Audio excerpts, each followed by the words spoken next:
Allahu Akbar, Allahu Akbar, la ilaha illallah. Ils sont brésiliens, ils sont noirs, sans aucun contact familial avec l'islam.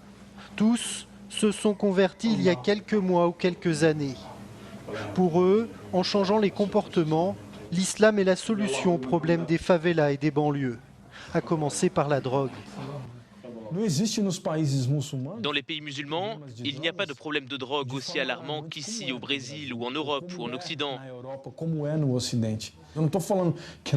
Je ne dis pas qu'il n'y a pas de problème dans la communauté musulmane, mais ces problèmes ne sont pas la cause de la mort de tant d'adolescents, de tant de descendants d'Afrique ou de tant de pauvres. Dans cette périphérie de Sao Paulo, minée par le crime et le chômage, c'est le hip-hop qui leur a fait connaître l'islam. Le rap portait déjà les revendications des Afro-Brésiliens. Il est devenu un outil pour convertir. Chegar de preto aprisionado ou em cemitério, pois já não é mistério, tem sido assim no mundo, jovem negro assassinado a cada segundo, e o que eles dizem é inadmissível, é foda ver que o racismo já tá nesse nível, e quando a gente brinca, a arma deles mata, amando de sionistas que vestem gravata. Exclus de la société, ils découvrent dans l'histoire brésilienne les révoltes des esclaves noirs musulmans. De quoi se forger une identité liée à l'islam. Le rap renforce lui le sentiment d'appartenir à une communauté.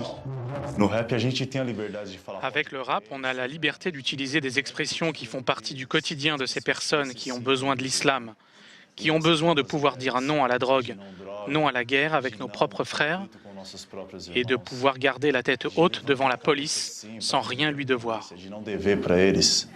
Certains, comme Malik, rêvent que le Brésil devienne un État islamique, avec des quartiers débarrassés de l'alcool et de la viande de porc, où les femmes voilées ne seraient plus pointées du doigt. La progression de l'islam au Brésil se fait de manière accélérée. On voit plein de gens qui se convertissent à l'islam, qui sont en quête de l'islam comme forme de connaissance et comme auto-affirmation religieuse.